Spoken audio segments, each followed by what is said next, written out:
छत्रपती संभाजीनगरची जागा शिंदेंच्या शिवसेनेला मिळणार हे स्पष्ट झाल्याच्या नंतर शिवसेनेसमोर एक वेगळाच पेच निर्माण झालेला आहे।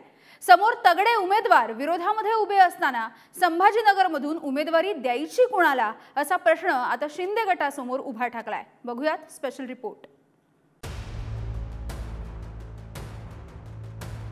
संभाजीनगरातील शिंदेंच्या शिवसेनेच्या नेत्यांचा जीव भांड्यात पडल्याचा पुरावा म्हणजे फोटो।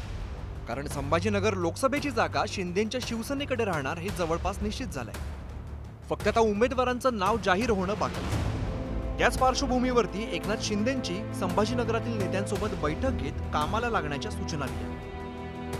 जागा निवडून आणणं हे आमचं ध्येय असणार आणि आता जो आम्ही उमेदवार देऊ तो शिवसैनिक असेल याची प्रामुख्याने आम्ही काळजी घेतो। कालच शिंदे साहेबांकडे वर्षा निवासस्थानी आमची बैठक झालेली, सर्व आमदार आणि पदाधिकारी त्या बैठकीला हजर होते।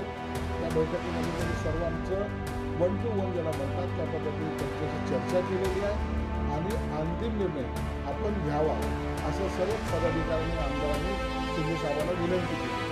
म्हणून या जागेमध्ये आता पुन्हा कोणाला उमेदवारी द्यायची याची सुद्धा घोषणा 2 दिवसांमध्ये केलेली आहे। संभाजीनगर लोकसभेसाठी मुख्यमंत्री एकनाथ शिंदेंसमोर मोठा पेच उभा ठाकला आणि तो म्हणजे संभाजीनगरातून उमेदवारी द्यायची कोणाला।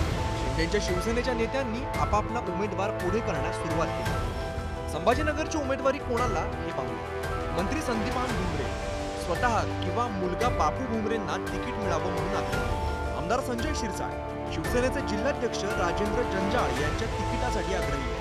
मंत्री अब्दुल सत्तार माजी आमदार नितीन पाटील यांच्यासाठी आग्रह आहे। विनोद पाटील उमेदवारीसाठी मुख्यमंत्री उपमुख्यमंत्र्यांची भेट। आपले मुख्यमंत्री एकनाथ शिंदे साहेब या महायुतीचं नेतृत्व करताय राज्यामध्ये।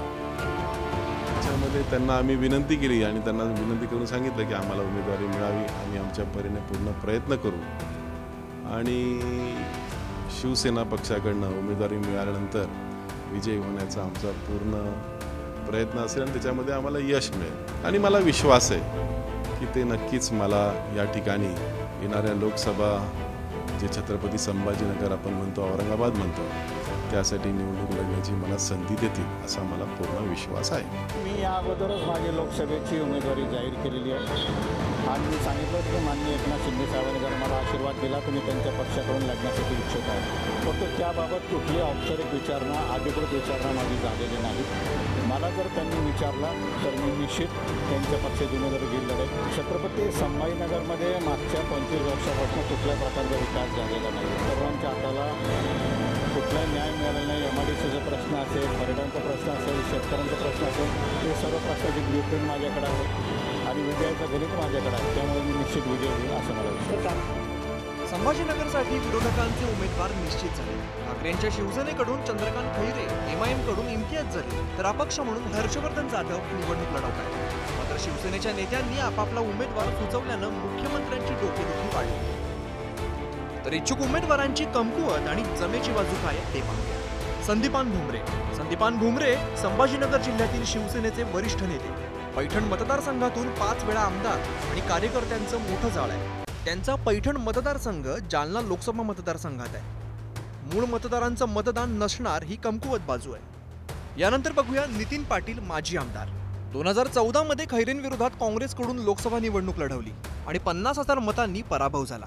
काँग्रेसनंतर भाजपात आणि आता शिंदेंच्या शिवसेनेत आहे। अनेक वर्षांपासून राजकारणापासून अलिप्त आहेत, सक्रिय नसल्यामुळे कार्यकर्त्यांचा अभाव आहे। यानंतर बघूया राजेंद्र जंजाळ शिवसेनेचे जिल्हाध्यक्ष। राजेंद्र जंजाळ हे युवा सेनेपासून शिवसेनेमध्ये कार्यरत आहे। संभाजीनगर पालिकेत नगरसेवक उपमहापौरपद त्यांनी भूषवलेलं आहे। जिल्हाध्यक्ष असून सुद्धा ग्रामीण भागात जंजाळ यांचं पुरेसं संघटन नाहीये। यानंतर बघूया विनोद पाटील। मराठा आरक्षण याचिकाकर्ते अशी विनोद पाटलांची राज्यभरात ओळख आहे। एक स्वच्छ चेहरा म्हणून त्यांच्याकडे बघितलं जात आहे। जातीय समीकरणाच्या दृष्टीने मराठा उमेदवार ही जमेची बाजू आहे। आज माझ्यावर खूप मोठी जबाबदारी आली म्हणजे ते का 5 वर्ष कोणीच नव्हते आणि आता 5 वर्ष कमी म्हणजे जरी असले तर त्यांना काही समजा नाही। जे मी कामं आणले होते ते कामं तसेच आहे, ते आता मलाच पुढे करायचे। पूर्ण या जिल्ह्याचा पूर्ण जबरदस्त विकास करायचा। समोर प्रतिस्पर्धी म्हणून MIMचे इम्तियाज झालेले आहेत आणि त्याचं काय नाव घ्यायचं आता काही नाही, विशेष काही नाही। मुंबई पाठोपाठ संभाजीनगर हा शिवसेनेचा बालेकिल्ला म्हणून ओळखला जातो।